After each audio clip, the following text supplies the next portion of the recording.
I guess what should aspiring board members misunderstand just as badly? What do or should aspiring board members misunderstand just as badly? Here is what my thought on that answer, and it's a little bit around the things I've shared earlier, but I'll to take it from a slightly different angle, right?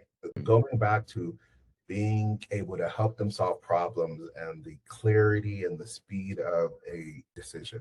Your job there is not to help them to run the business, right? That's not your job.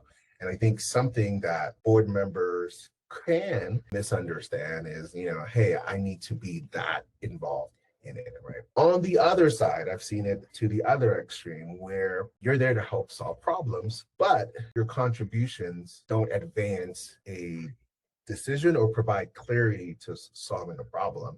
And you're almost too standoffish or too person in the tower ish. So you can't come down to meet them where they are, right? So I think that's another thing too that people see a board as, whoa, these are people sitting at a high table, making all. Counsel.